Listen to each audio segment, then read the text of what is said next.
Bonjour à tous les amis, aujourd'hui je vous présente la nouvelle ID.3, la Golf 100% électrique. On va voir un petit peu les changements sur ce facelift, les options, les tarifs et aussi les consommations et surtout l'autonomie, très important pour une voiture électrique. Allez, on y va, en avant l'essai.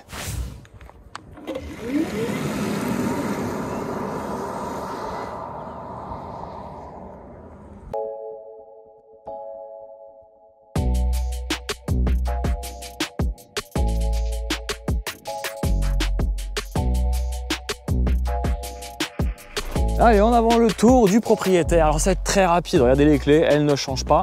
Cette ID.3 s'apparente clairement à une Golf électrique un peu plus cubique, effectivement, puisqu'on est sur des dimensions d'une compacte plus, hein. On est sur 4,26 m de long, 1,80 m de large. Et face avant restylé, on n'y voit que très peu de changements finalement sur cette ID.3 facelift. Les équipes Volkswagen ont revu et corrigé peut-être ce bouclier un peu plus sexy avec des entrées d'air.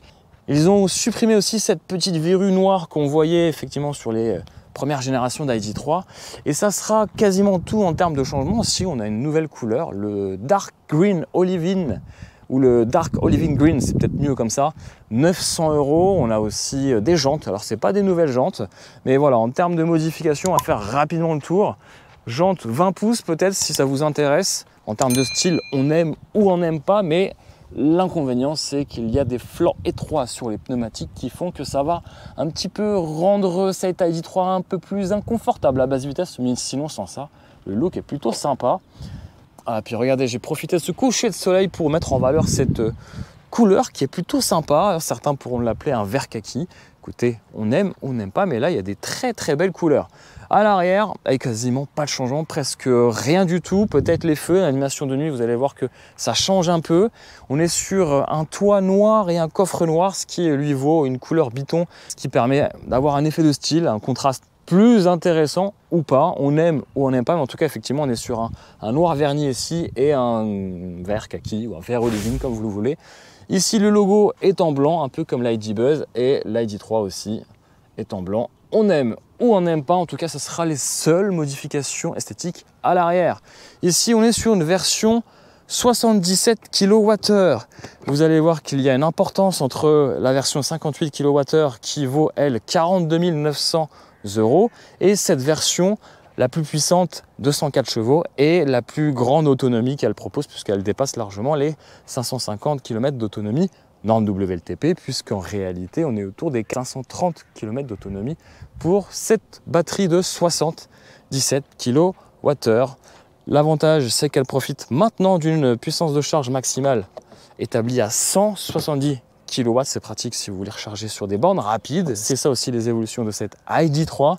Quelques évolutions par-ci par-là, esthétiques, software et surtout au niveau de la batterie. Voilà, je pense que j'ai fait le tour correctement de ce véhicule et surtout des petits changements. Ce que je vous propose, c'est de passer à l'intérieur.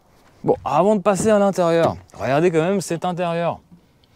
Plutôt pas mal, assez sexy. Ouh, la lumière s'excite, non, oui.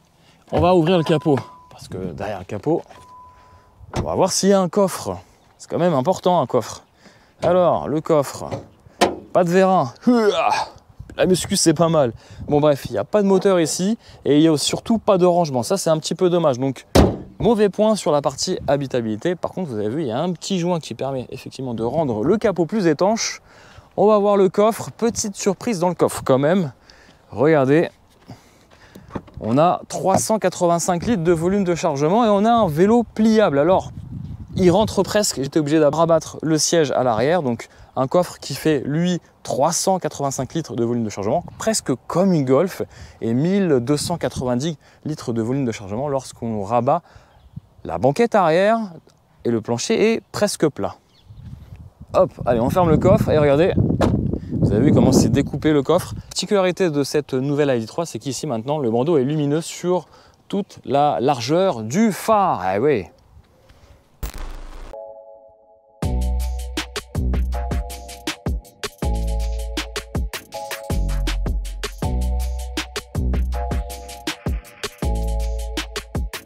Bon, avant de passer aux places arrière, puis à l'intérieur, Moi, je voulais déjà avoir votre avis hein, sur cet ID3. Est-ce qu'il est toujours aussi sexy, surtout dans cette couleur, ou pas? Dites-le moi tout de suite en commentaire et n'hésitez pas à donner vos avis au fur et à mesure de cette vidéo dans les commentaires.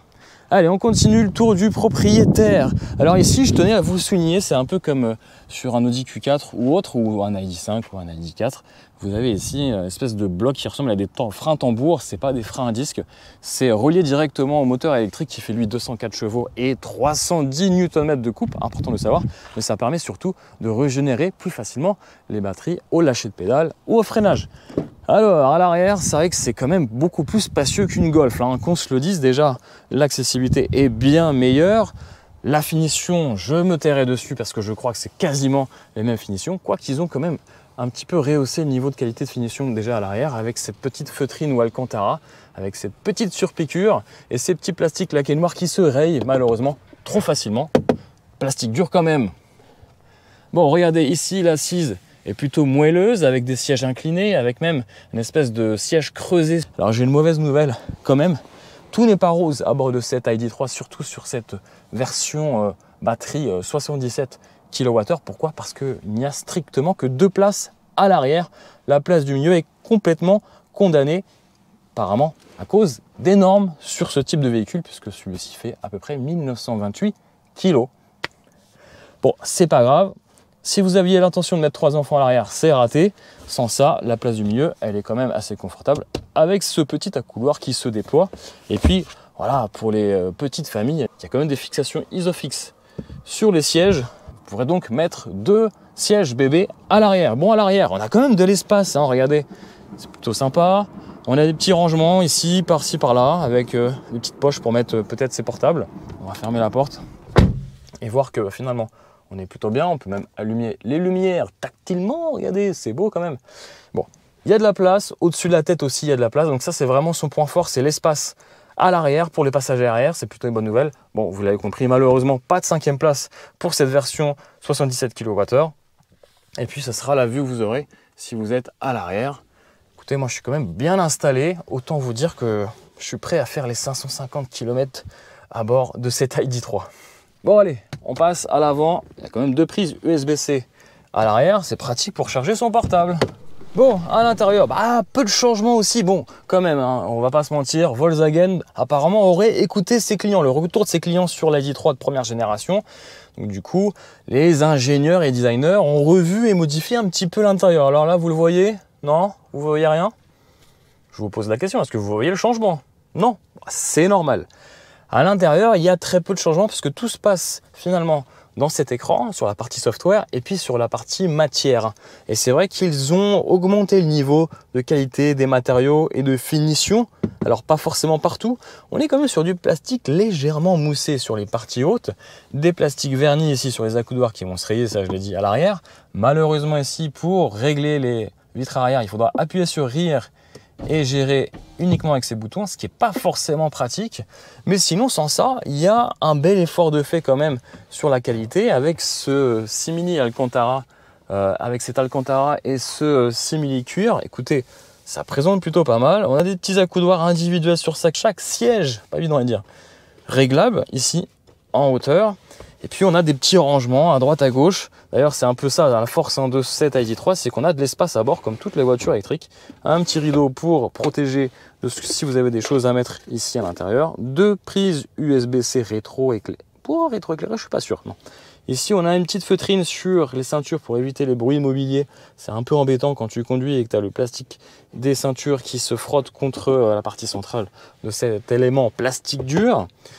Plastique dur aussi ici, on a aussi des emplacements pour mettre vos bouteilles préférées ou café préféré, chargeur ici à induction, et puis voilà, vous avez une petite partie amovible pour mettre son portable, un autre petit rangement avec un filet ici, la boîte à gants, on va le faire, elle est là, petite boîte à gants, et puis là pareil, un petit intérieur tableau, et puis pareil, un tableau de bord de qualité, c'est même moussé ici, bon bref, c'est plutôt pas mal. Et puis surtout, ce grand écran de 12 pouces qui est désormais livré de série, peu importe les finitions. Ici, on est sur un écran qui réagit plutôt bien. Écoutez, on va voir. Là, il suffit juste d'appuyer sur pause ou play pour avancer, mais pause pour activer le véhicule. Il est activé.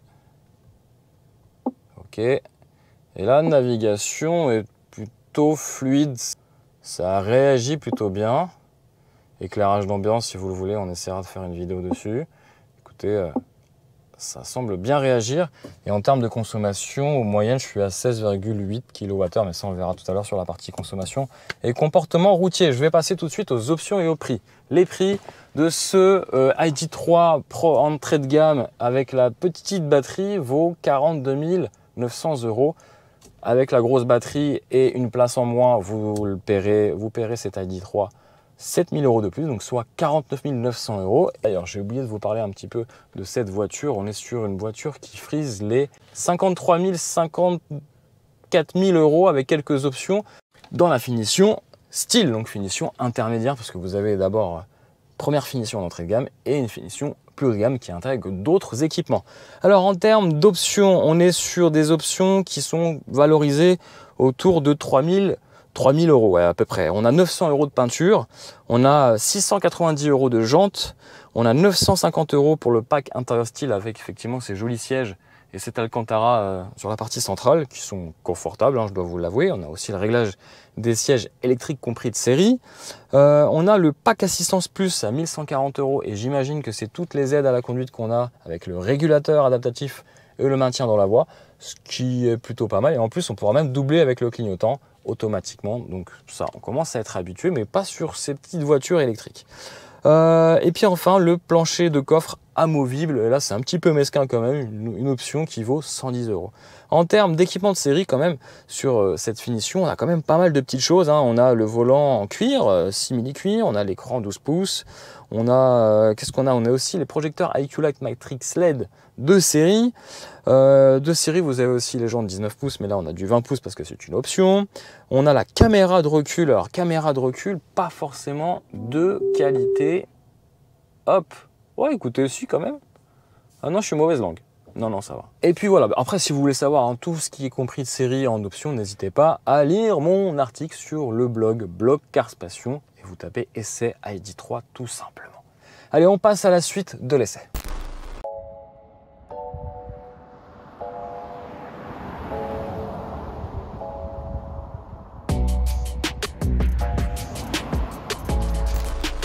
Bon, je reviens sur les modes de conduite. Vous avez le mode éco pour faire des records de consommation, d'efficience, d'autonomie, bref, tout ce que vous voulez. Le mode confort, le mode sport qui va avoir très peu d'intérêt, mis à part de réduire en miettes l'autonomie que vous avez. Donc là, je viens déjà à peu près de perdre 10 km d'autonomie.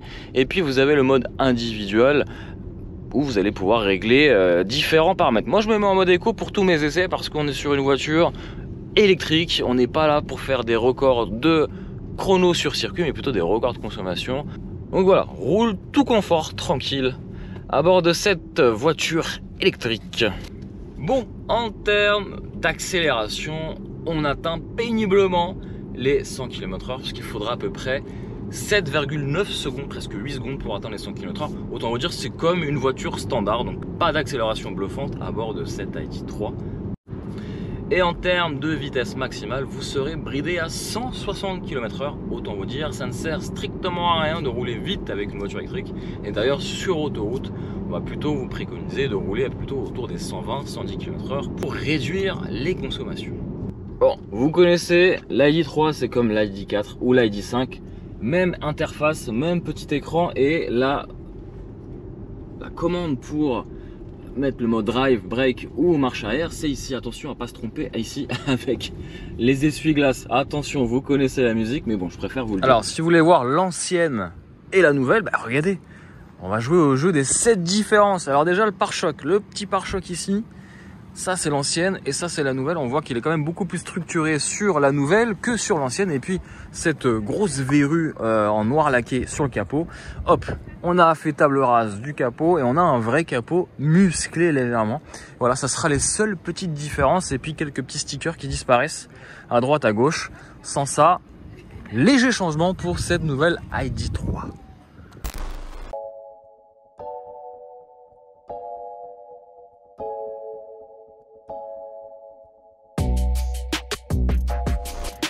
Bon, petit point sur l'autonomie. Là, on est chargé à 100%. La voiture est chargée toute la nuit, toute la night. Et on est à 525 km d'autonomie. Alors pour ça, on peut encore gagner quelques kilomètres. Vous connaissez la musique, quelque part, on va, hop, éteindre pour le coup la climatisation. Alors, bouton tactile, c'est pas forcément évident, mais on va y arriver. Donc là, j'allais désactiver. Je peux aussi réduire la ventilation. Je peux aussi changer le mode de conduite qui me permettra, encore une fois, de gagner des kilomètres. Et là, regardez, j'ai gagné à peu près 8 km, donc 533 km d'autonomie possible avec cette ID3 avec la plus grosse batterie, 77 kWh. Allez, on reprend la route. Bon, expérience sur autoroute. Bon, là, le régulateur de vitesse adaptatif c'est automatiquement adapté à la vitesse. Je vais actionner les clignotants et regardez ce que ça va faire. Normalement, la voiture est censée prendre une décision toute seule, doubler ce camion. Et ça, c'est plutôt assez incroyable. Hop, je vais remettre un petit coup de volant comme ça. Et la voiture double automatiquement ce camion et on va se recaler à 130 km/h et on va reparler des consommations. Donc si je mets les clignotants à droite, est-ce qu'elle tourne ou pas? Écoutez. Oups, voilà. Bon, en termes de consommation sur autoroute, c'est le pire cas que puisse connaître une voiture électrique, c'est de rouler à 130 km/h. Je vous conseille pas forcément de rouler à 130 km/h, sauf si vous êtes pressé, mais en voiture électrique, vous savez, on n'est jamais tant pressé que ça. On va plutôt rouler autour des 120-110 km/h pour abaisser les consommations et augmenter, favoriser l'autonomie. C'est pas le débat. Là, tout de suite, je suis à 17,8 kWh au 100 km à une... Ah, il y a Cyril qui m'appelle. Attendez, hop, on va cuter. Oui, bon, Cyril vous passe le bonjour. Bon, tout ça pour vous dire que sur voie rapide, écoutez, c'est quand même assez bien insonorisé. Apparemment, ça serait même presque mieux insonorisé que sur les anciennes générations d'ID3. Donc c'est peut-être aussi par rapport au travail des matériaux à l'intérieur, peut-être qu'il y a moins de bruit sur voie rapide. Écoutez, c'est vrai que pour le moment, très peu de bruit d'air au niveau des rétroviseurs. On n'a pas le toit ouvrant, malheureusement, mais peut-être qu'aussi le toit ouvrant est générateur de bruit d'air. En tout cas, c'est tout confort, même sur autoroute. Bon les amis, petit point consommation. Alors, Mister Thomas, on est à 1 kWh au 100. c'est beau quand même, c'est pas mal, c'est pas mal. Avec une autonomie, là, si on additionne les 123 km réalisés et les 386, on est autour des 510 km d'autonomie. On est autour des 550 normes WLTP, donc on n'est pas très très loin. Alors. En fait, on est autour de la conso qu'on avait annoncé. Ouais, c'est ça. Exactement. Alors, c'est un petit peu long quand même, hein, ça lag, mais ça a été apparemment revu et modifié. Écran 12 pouces de série, hein, attention. Donc là, tu décélères, tu es en mode break, ça c'est pas mal aussi pour recharger les batteries. En termes de consommation, effectivement, on est à un joli 15 kWh au 100 km. C'est plutôt pas mal sur 123 km réalisés entre voie rapide et route départementale et nationale. Autant vous dire que c'est un très bon score à bord de cette ID3 nouvelle génération. On est à 14,9, on vient de baisser un tout petit peu. Alors regardez, ne vous inquiétez pas, on est filmé, oui, mais il y a bien un sens interdit. Ne vous inquiétez pas, on n'est pas en sens interdit, ok? Le sens interdit, c'est de l'autre côté, regardez. Hop, il est là. Allez Thomas, tu peux rouler tranquille à bord d'ailleurs. Attention, parce qu'en plus, il y a la gendarmerie qui surveille. Grand silence à bord. L'insonorisation à bord de cette ID3, on est autour des 111 km/h et je dois vous avouer, c'est quand même plutôt correct.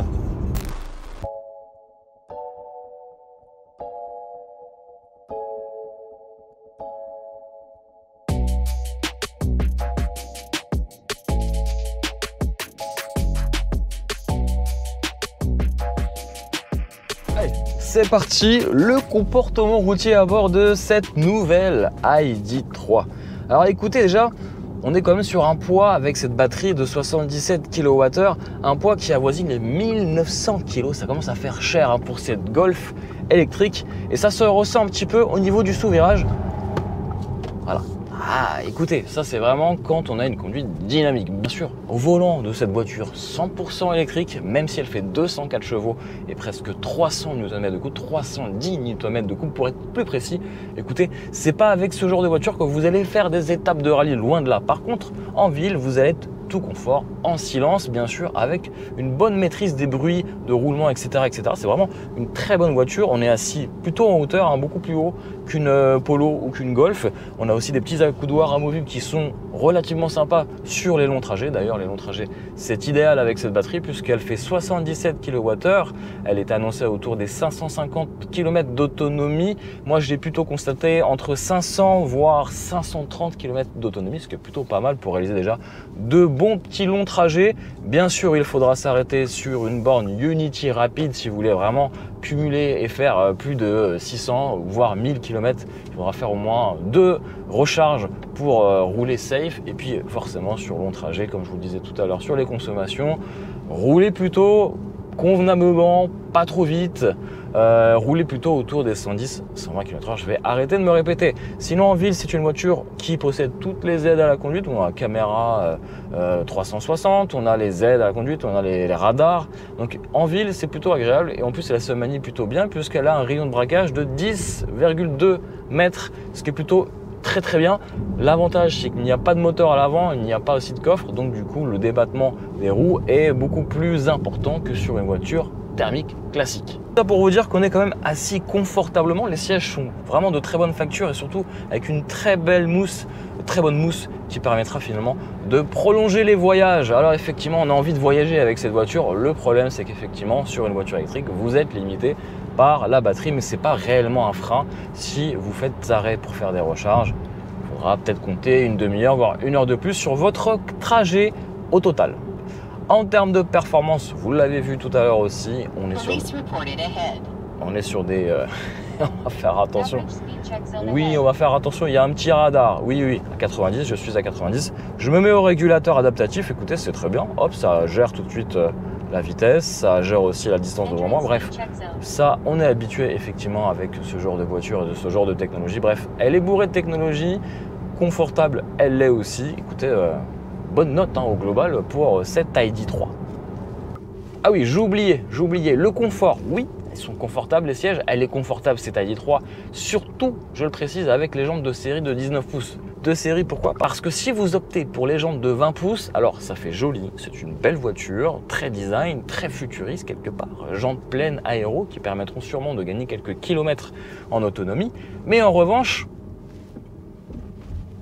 les dodanes, à basse vitesse, c'est vrai qu'on les ressent un peu plus que des jantes classiques. On a un pneu effectivement à taille basse qui n'encaisse pas assez bien les chocs. Ça, c'est classique sur des grosses roues. Donc malheureusement, le confort à basse vitesse est légèrement dégradé. Vraiment légèrement, c'est pas du tout loin d'être inconfortable. Comme une Porsche par exemple, loin de là. Je m'insère facilement dans la circulation. Attention dodane. Hop. Vous voyez, c'est pas vraiment inconfortable. J'exagère un peu. Voilà. J'espère les amis que cet essai à bord de cette ID.3 2023 vous a plu, bien entendu. Si c'est le cas, n'hésitez pas à mettre le petit pouce pour la vidéo, pour le soutien. N'hésitez pas aussi à vous abonner et à activer la cloche des notifications, bien sûr. Et surtout à lire l'article complet avec les détails, les relevés de mon essai sur les consommations et sur l'autonomie réelle. Voilà tout, vous savez tout maintenant sur cette nouvelle ID.3. L'angle est plutôt sympa. Et je vous dis à très vite pour de nombreuses aventures sur la chaîne Vlog Cars Passion. Ciao, ciao!